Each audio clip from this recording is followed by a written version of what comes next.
I'm excited that you're here. We get Thank to you do for this here in having me. your hometown of Portland. I'm so surreal. I'm so excited. I think it's dope. Like, you're right. I'm glad we did this here. We Yeah. didn't do it in LA. We didn't do it in New York. I mean, I would have felt like really cool, like being like, oh, I have to go to New York for a podcast. But I'm like staying at my childhood home. Yeah. I don't know. It's just like this city, like, I feel like I moved to LA when I was 18. Mm-hmm. So like I don't know, like I grew up in Portland. I was like a baby child in Portland. And then I was like a young adult baby in LA. In LA. So it was like LA raised, like really shaped my adulthood. LA. But like my baby Maggie, my child, was like fully formed here. Yeah. And so this is like a huge part of my kind of existence. Yeah. What's it feel like being back right now?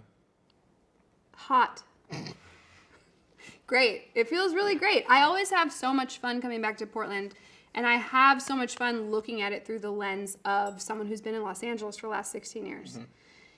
Because I see opportunity where I didn't see opportunity before. Yeah, you didn't have perspective being someone that lived here for 18 years. I didn't have perspective, but I also, I didn't have perspective, and I didn't have the same like knowledge or power or capital or capabilities to like do like to do something. Things that were here. Yeah. Right. And I didn't have as many examples. It took me leaving Portland to see those examples. And that's why I think that this is so powerful. Yeah. And that's why like I'm like, yeah, I'll be there.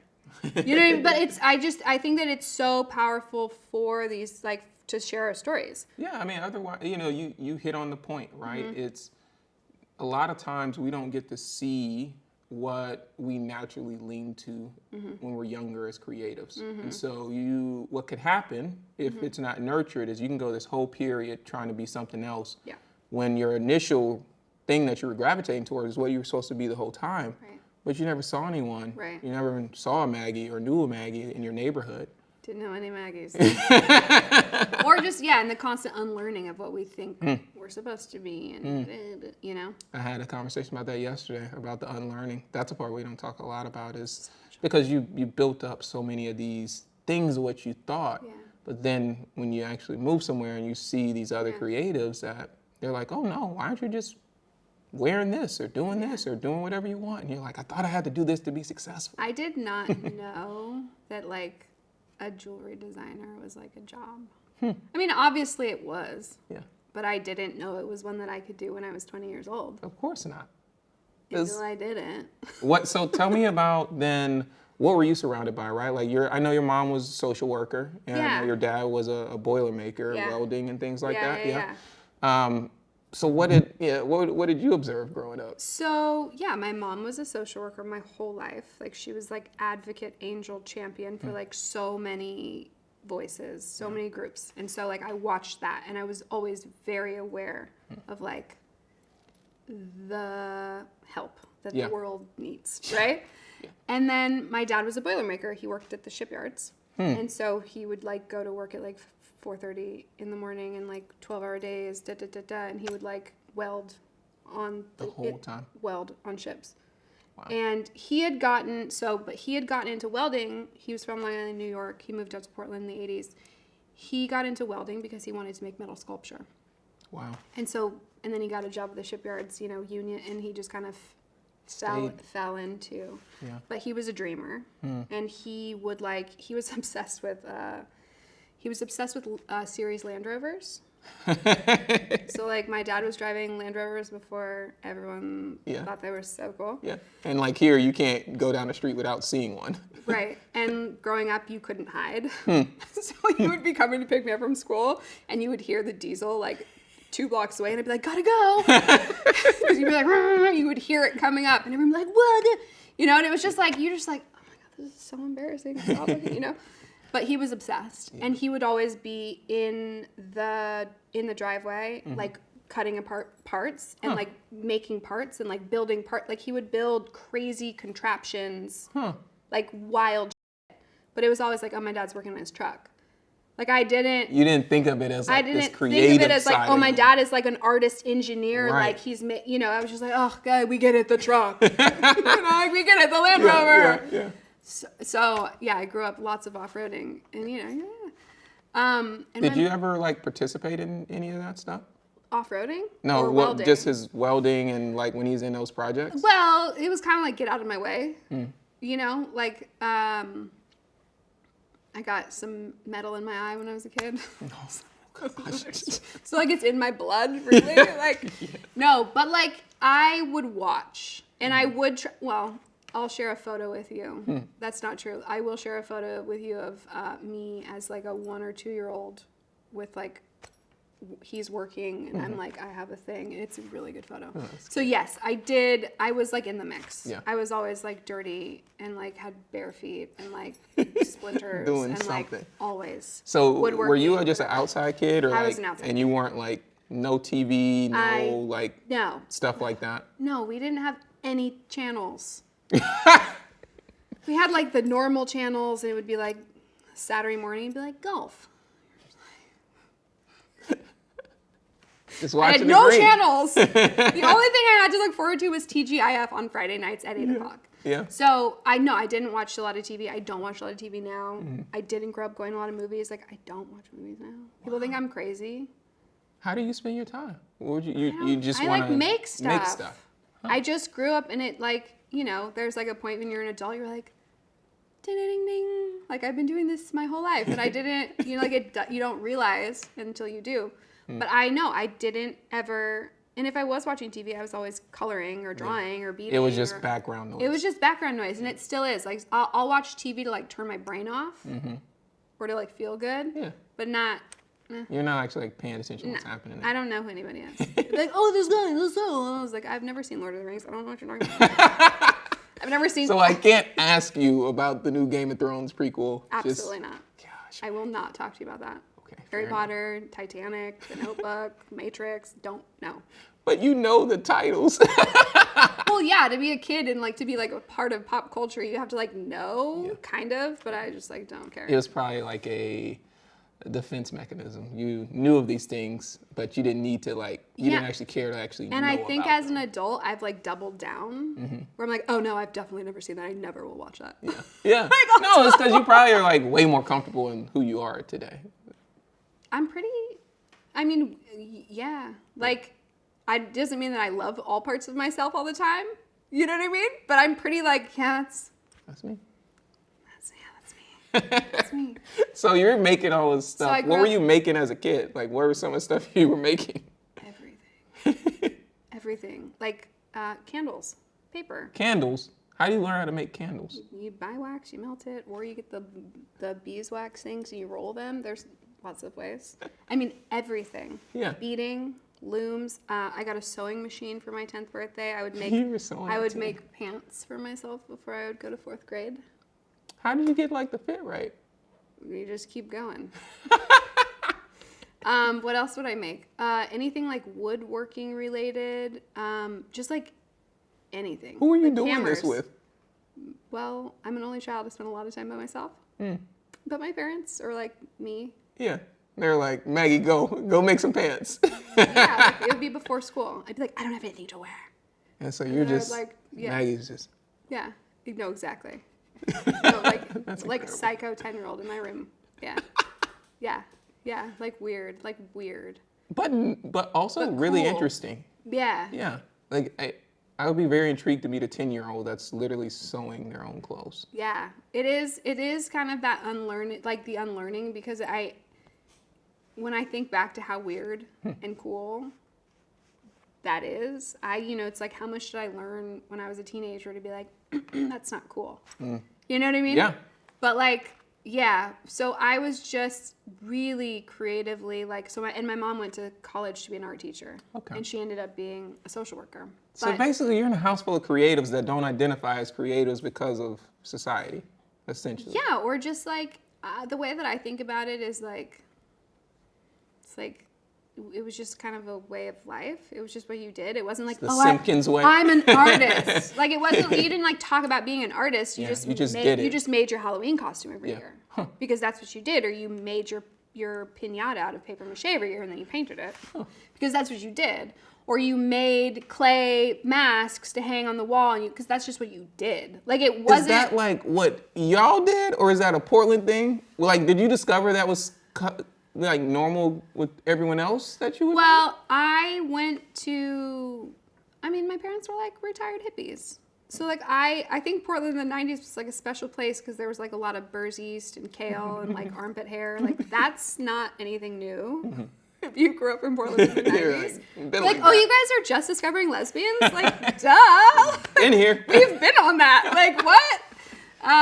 Old news. Burrs East, old news. Bragg's amino acid, old news. But so I think that, like, yeah, I was in like more alternative schools, and so maybe like friends' parents did cool stuff like that too. So it wasn't like I was the only alien on the block. But when I got to high school, I was really aware that like that's not how a lot of the kids around me grew up. It was different. And when I moved to Los Angeles, I was really aware of it. Really not, you know. Well, take me back to high school, right? Because there's a story that came up in research that you made this paper, this necklace out of pins or something. That was still when I was like in elementary school. This was in elementary school. And this was at a community pool? This was at Matt Dishman. Oh my gosh. I was taking swim lessons. You were taking swim lessons. Yeah. And this girl called your necklace ghetto. Yes. Had you heard the word ghetto before? No one had. Okay. This might surprise you, but I don't get called ghetto a lot. That might surprise you. No one had ever called me ghetto before, but it was another black girl, first of all. Okay. And I remember, well, it was like probably the beginning of like me learning that like your creativity or your being different is not going to be understood by other people, and it's going to make people uncomfortable. And it's like you can either like hide that, or you can like embrace it. Yeah. And it's like when you're a kid, like making stuff isn't cool. Like new sneakers are cool. Yeah. Like the newest cell phone is cool. That's cool. Designer stuff is cool. Very cool. People's parents having a new car or a pool is cool. Like that's like the kid, you know, it's like, ew, you made that necklace out of paper clips? That's ghetto. And then I remember seeing a few years ago, Virgil had done like a collection with like, was it LV? And they're like, paper clips with diamonds! And I was like, I did that shit when I was 8 and I got made fun of. Yeah. But go Virgil. Like, I don't know. It's always so interesting when stuff that I find that black people have done just normally, day-to-day life, gets discovered and then amplified, and then it's like the coolest thing. Depends on who, well, it depends on who discovers it. Right, right. It fascinates me. Because no shade, but I don't think paper clips now as a 34-year-old, I don't think that's innovative. I thought it was innovative when I was 8 in the swimming pool. Yeah. But like, it's cool, but like, okay. Yeah. And no, it's, you know what I mean? And I respect all of it. I just think that that is like a pet peeve of mine as someone who is a designer and who pays attention to every single detail. And whether you like my stuff or whether you don't like my stuff doesn't matter. It's subjective. Right. I don't even like all of the stuff that I make, right? But it's typical artist. Yeah, but it's for a purpose, you know? But at least everything is intentional. And so I think that like I get mad when I see lazy design, when I'm like, you don't get to just call a paperclip jewelry because you like want to be, you know? Yeah. But but at the same time, my style can be really simple. Yeah. So like I also understand why people like it. But simplicity is also intentional. Sure. Like, you know, I find that as I get older, for example, I wear a uniform. I wear the same thing every day, 7 of 7. Yeah. And I don't need new or different things to validate it or to make me feel better. It's just like as you get older, I think you start to develop these, you just get a little bit more okay with you, I think. I think that I used to love expressing myself through my clothing and through the way that I would dress and through making clothes and through, like, I used to love that. My first job was at Buffalo Exchange when I was 16, and I had some of the flyest vintage to this day. I can be like, okay, 16-year-old Maggie. Yeah, like, you got it. But as I've gone, like now, I express myself through my creativity on a daily basis. That like, yeah, when I want to show up in the world, I don't want to think about what I'm putting on. And I also don't want. It's like, look at my work. Yeah, I don't need my identity to be my clothing. No. I need it to be my art. I don't need my identity to be my clothing, and if I'm wearing a new design, and I also think that like I went through so many years as like a broke artist and as a broke young person that I was like, I didn't have any of that. So it couldn't define me. And so it was like, now that I'm like making money, I still don't want it. I don't want. It's funny how that happens. I don't want a new Gucci handbag. I don't care. Yeah. Like genuinely. It just doesn't move you anyway. No. And the sneaker thing is a funny thing. Like I was never into sneakers because I could never afford sneakers. Yeah. Ever. And it was I put on a pair of sneakers a couple years ago, and someone was like, "Wow, cool!" Like I'm like walking down the street with these sneakers on. Oh my God. And I'm like, that's all I had to do to be cool was put on a pair of sneakers? Yeah. Like that's cheating. That's like, oh, I have money, so therefore I'm cool because you like my shoes. I'm like, that's not how this is fun, and it's fun that I can be playful. I can do it, be a part of it, but it's not. But it's like, it's a weird thing. I don't idolize people because of the way that they dress or because they're wearing the newest cool. Like I don't subscribe to that, and so I kind of walk that line within myself of like, yeah, this is fun. Doesn't define me. Doesn't define you. No. Tell me about, you clearly are like very in tune with creating, and that is your nature. As you were getting older, your later half of high school, and you're having these conversations about where you're going to go, what you're going to do with your life.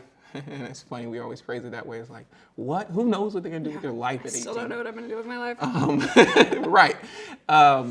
Did you think you would go on to become like a working creative? Like, what did you... No. I mean, I didn't know. But, like, I was pretty... By the time I was a teenager, I was like I worked when I always worked. And I, like as soon as I could get a job, I got a job, whatever. Yeah. And so... I was always pretty serious in that regard. Like I was always kind of like, okay, but I have to go to work, or okay, but. And so I was definitely like thinking about, I was like future minded, I guess. And so, and when I looked around Portland, I felt really like, it was just so small and I just felt so stifled kind of like, all right, what's next? Like, I know everybody. You know everything. I know everybody, like, what's next? And so, but I, and I always knew that I was going to go to college because that's what I was supposed to do. But I didn't ever think that, like, going to an art school was, like... the thing that you should do. I didn't think it was responsible. Why? I don't know, because, like, artists don't make money. I mean, I didn't think it was like, well, what do you do with an art degree? Yeah. And I was like so busy trying to like figure out how I was going to buy myself a car at 17. You know what I mean? Like I was just, like, so it wasn't like that wasn't going through your head. I didn't know anyone who was making a living off of being an artist. Yeah. And so all of the stuff that I did was just stuff that I did. It was just instead of watching TV, it was just hobby to you. That was just something on the side. You watch a movie and I'm making a candle. I don't know. So then what did you end up doing for school? So I just knew that I wanted to get out of Portland. Okay. I wanted to be in a bigger city. And I wanted to be in Los Angeles. Why Los Angeles? I don't know, because I was 17. Well, because it was close enough. Because it was sunny. Because it was big. Because Hollywood and Los Angeles were alluring. It's like all the, that's where everyone in the tabloids were, like, they were doing cool stuff. Yeah. I think when you're in like a small, you're looking to see what else is out there. Small town, you're like, oh. This is the big city. LA is the big city. Yeah. And so I was just like, I want to go be in palm trees and like, and so I did not get into USC. Let the record state. Yeah. You didn't go to USC. I did not go there. I did not get in. And so then I was like, okay, well, UCLA seems too big. Where else can I go? What's this place called Loyola Marymount? I guess I'll just apply there. And so what type of school is this? Sounds like there's a story. Well, it sure was in Portland, Oregon. Yeah. And it sure was not any alternative school that I have ever gone to. It's like a private Jesuit school. Okay. So it really is just like the opposite of everything that I've ever experienced. Complete opposite of what you knew. Yeah, it was just like a private Jesuit school. Yeah. So. What did that, like, why was that so difficult for you? There was just all these rules that didn't make sense. Like what? I don't know. Like I couldn't be a freshman and take some Black Studies course that was for juniors because I couldn't do it. Because some old white man told me I couldn't possibly understand what was going on in the class. Interesting. Yeah. So like that was the rule because I was, like just like, but like really just like rules that didn't make sense. And I imagine you're a kid at that time that probably asked a lot of questions. I've always asked a lot of questions. Were you met with resistance there for that behavior? My mom was, bless her heart, really good but why? And she's like, well, blah, blah, blah. And I'd be like, but why? And like always asking. And it was never like, because I said so, shut the f up. Yeah. She was always really patient. Well, and so like I always have thought outside the box. I've always been a creative thinker. I've always challenged stuff that didn't make sense. Even if that was authority. And not in like a disrespectful way, but just like, why is that the rule? Why is that the way? Yeah, that doesn't make sense, whatever. So anyways, I was at Loyola Marymount. It was not a good fit. I was there for a year. You stayed for a year? I was there for a year, and I was like, this isn't fun. It's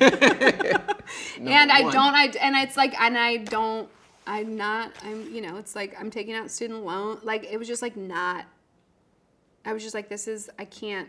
Wow. I was like, no. And were you done with college altogether? No, I went to Santa Monica College, like, on and off, like, a little bit after that. Yeah. And that was much, like, better. It was just, like, people from all over the world. Yeah. And, like, it's like normal people. Yeah.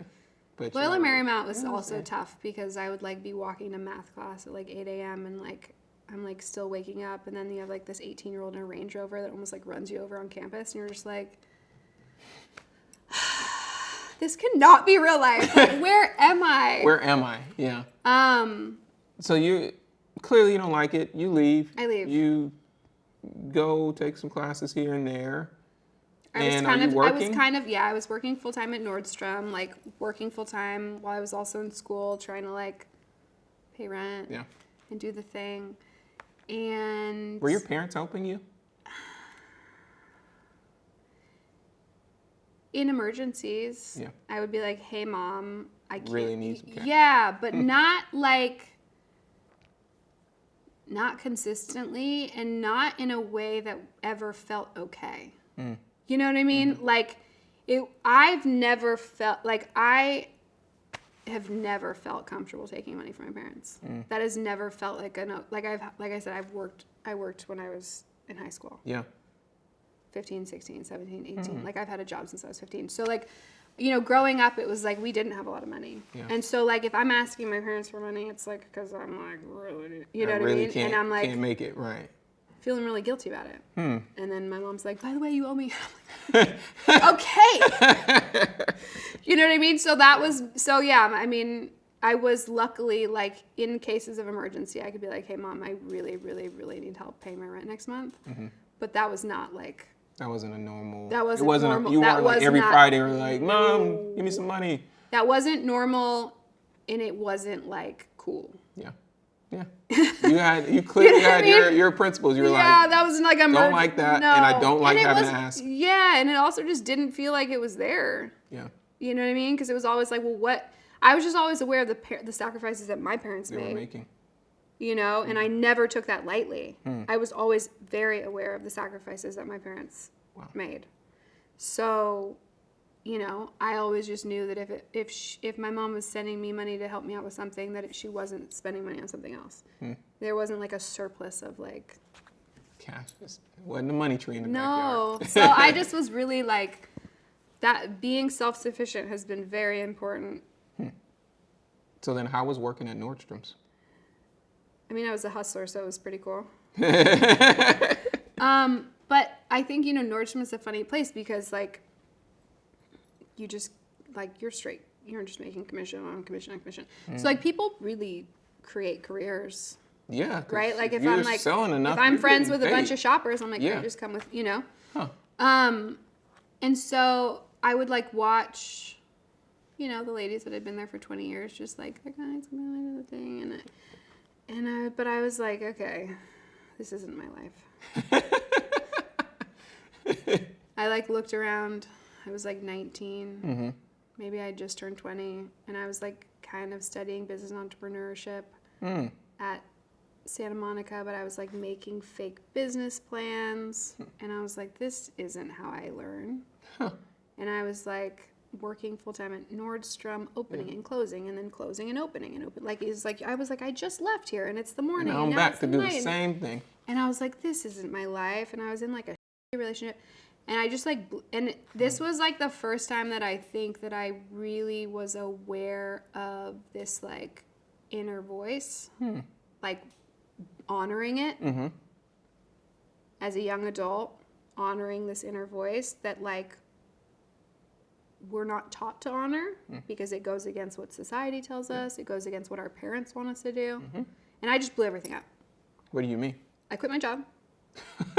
I broke up with my boyfriend, and I dropped out of college. Same year. Like at the same time. Like maybe I just CC'd everyone on the same email. You're cool. I'm done with this chapter. Bye. Wow. It was like completely just. And it wasn't like I didn't have a plan. Yeah. I just knew. That wasn't it. It was not it. Nothing. None of it. And I was like, this isn't. It was this. Like, this isn't in alignment. And I'm just curious. What bills did you have to pay at that time? Rent. Car note. Okay. Car insurance. Phone bill. Phone bill. I might have been on a $9.99 family plan. Okay, maybe my mom paid my phone bill. So you still got responsibilities. Power, water. Yeah. Oh, yeah. So how much time did you have to like in between? I like had like maybe a little bit of money, like a little bit of savings. Okay. Little. But I was just like, this is like, no. And I remember that was kind of the first time, like really dropping out of college was like the first time that I had to like really stand in that knowing, because my mom was very disappointed. And as a kid, you know, all I want to do is like make my mom proud. Of course. My dad, you know what I mean? But like, and it's like, well, what are you going to do? And it's like, I don't know. And like, that's a bad answer. Yeah. When you're a kid, you're like, oh, you're dropping out of college. What are you going to do? Well, I don't know. You're like, that sounds dumb. Yeah.